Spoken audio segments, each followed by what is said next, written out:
Just do it. Just do it, says Claire. Morning, Karen from Wise Women Weekdays. Claire, the Oily Witch from Wise Women Weekdays. So we've just come together for a chit chat to catch up, haven't we? Because we are pretty busy ladies, mothers, grandmother. Employed, not employed, studying, training, teaching. Oh, so many labels. Just developing, being imperfect, perfect, messy human beings, finding a way through, which is why you've set this up. So that brings a beautiful segue onto what is this all about, Karen? Is a segue one of those things that you go for a ride? It probably is, but I mean a segue into the conversation. I've never heard the word segue before. I like this because we're learning, aren't we? So segue. But I might be wrong. It might be that thing. What's a segue? If you know, to get you to comment, put it in the comments. What was the question? Why set it up? Why brought us together? I think, well, today we've come together just for a catch-up, haven't we, for coffee. So we might be disturbed in a minute by and coffee. To talk about the perils of curly hair and curly how to hair. get good haircuts. That's and be right. listened to by hairdressers. Absolutely. Who always think they know best. And you always come away with smiling, dent in the bank account, and then oh God. Anyway, that's for another day. But yeah, the reason I brought us together. I think there was a need. I think it's really important in today's society. There is so much disconnect, there's so much division, and the idea of bringing women together, sitting on a sofa or at a coffee shop or a table in a yurt, it kind of inspired me to do that and to network, and more importantly for people to interact with us when we go live, and for people to have answers direct from the horse's mouth, whoever that horse might be. Hey. So would you say, I think you set it up because you wanted to help people ultimately. Ooh. And you wanted to help people navigate what is ultimately a very challenging time in our history. Yeah. And so you wanted to give them as much support as possible so that they could have as much wisdom as was available. It is actually, I suppose, when you narrow it down. I'm just doing this because the dog is on my lap. We seem to have a lot of dogs in these shows, don't we? That's the motive behind it, is to help people, to assist people to find their way as we're going through this upside down, topsy-turvy, Willy Wonka kind of world, and find the answer that suits you, because there is so much information, so overload. There are so many screens, aren't there? We're looking at a screen. I've driven here through a screen, windscreen, not quite the same as the phone. No, but you might have used sat-nav to get you here. Yes, no, I didn't on this occasion, no. But normally we do. And I used to fight that. Actually, my mother, many years ago, she gave me one of those great big boxes on that shopping channel, whatever it was, days gone by. And she wanted me to use this thing because she used to love buying gifts. I said, I don't want it. I want to use this. I want to use this. I want to use this. Obviously, I've succumbed to it. So the brain gets turned off, doesn't it? And we don't use it as much. So we rely on technology. And that, again, is kind of the reason I wanted to set this group up, because when you want an answer, you phone a doctor, or you phone somebody when your parcel hasn't arrived, and you get a very polite person in India, or you get a machine, or you get some music which you really don't want to listen to, but you don't always get people. And that's what I've wanted to do, to provide the service where we are at the other end. So somebody can tap it in, any questions. If we've got an expert, we've had some strange conversations. We've had some good conversations, actually, haven't we? We've talked about, gosh, help me here, money, labels, astrology, health and well-being, yeah, happiness, how to be happy, or not to be happy, yeah. So all sorts, and there's so much more. Every subject you can think of, and I think that's what it's about. Just talking about everything, anything, and as it gets a bit deeper and heavier, if people have got issues, then obviously we're bringing an expert. And we discuss those issues, and hopefully an expert can give answers, some answers that suit you. So that's it. Does that make sense? It's a community, isn't it? You want to create a community. We're using the wisdom of divine feminine because that is the rising energy that is around at the moment. It's this return to empowering women and bringing that, because we women, we are pretty fantastic. We're pretty wise. We are. Especially in menopausal age.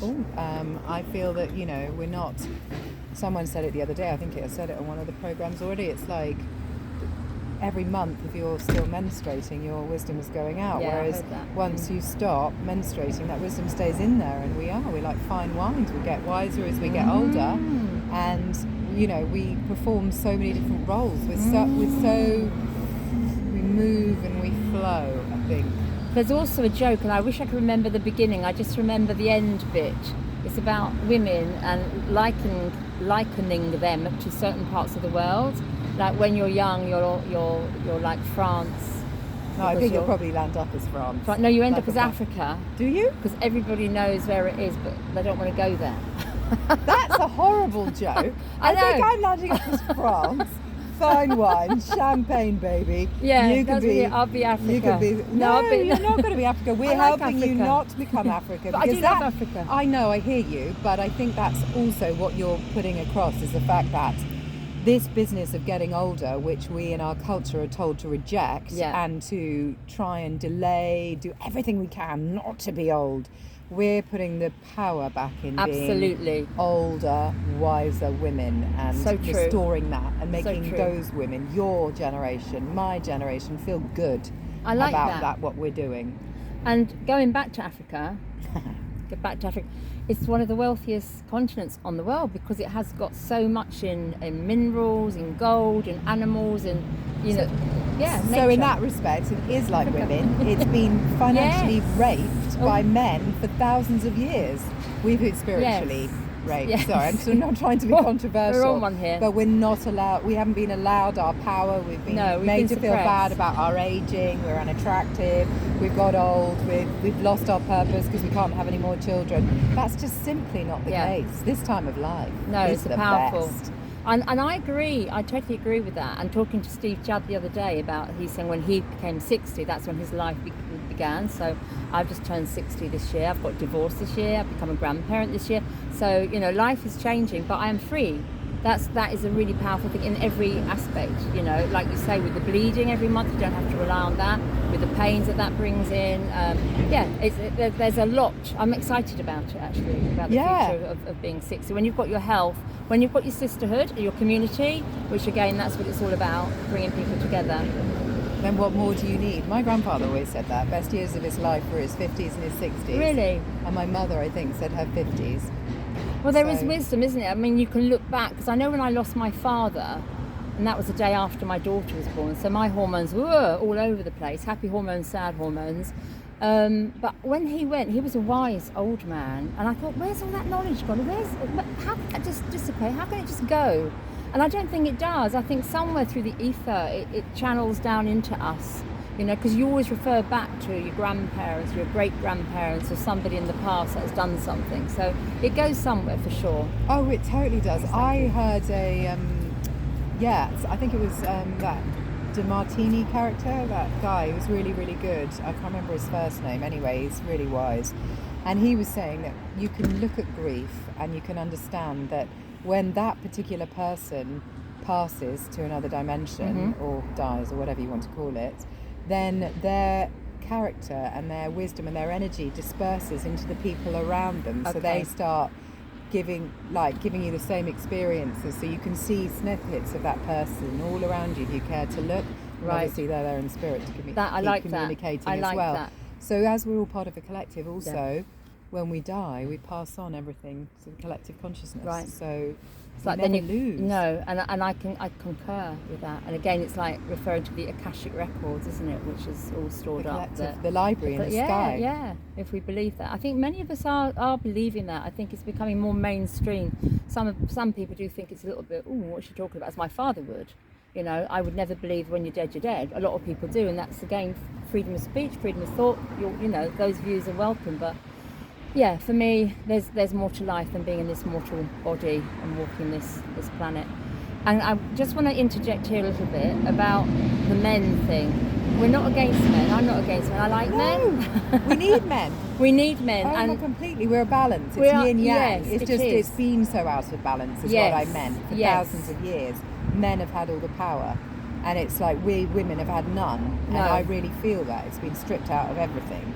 And so we're kind of coming back into a rebalancing, which doesn't mean that we have to shove men out of the way. We need them. It just means that we reclaim our power and then allow them to kind of get a better balance on their power. That's all I mean. I'm not a man hater. No, I know. We love men. Are you listening, men? We love you. I think that's really important, because also in latter years, they've lost their role as the alpha male. You know, with the feminine movement that came in, do they get up and give us a chair? Do they open the door I for love us? that. You know, That's manners. That is I manners. don't know if I'd call that alpha, but I just say that's beautiful manners. Yeah, it's a masculine thing to do, because I brought my 2 sons up to have manners. I'm bringing mine up. Yeah, and even to walk on the outside of the pavement, things like that. Yes, you know, all of that. And we girls, we can be strong and we can be in power, but we want that from our man. And I know there's a few comments, you know, in some of these little chats that we've been doing, that somebody did say, or blame it all on the man, and we're not blaming it on you at all. We just want to come together in equanimity. Is that the correct word? Yes, and also for men to be allowed their feminine side, because we've not been allowed any of our yang side, our masculine side, and you've not been allowed any of your feminine side. No. So it's like we all need to rebalance, so men can get back in touch with their feelings, understand the power in their feelings. We can learn, you know, we learn from each other. That's all we're seeking, is a balanced world. Do you remember, I don't know, because you're a few years younger than me, but there was a saying going around saying real men don't eat quiche. Did you ever hear that one? I don't know if it was a book or something. It was like, real men don't eat quiche. And it's a weird thing to say, but then you wonder, do men not eat quiche? Because it's out there. Do you know what I mean? Do you know what I'm saying? It's my husband eats quiche. Yeah, I eat quiche, but I'm not a man. I don't think I'm not a man. My husband likes a bit of quiche.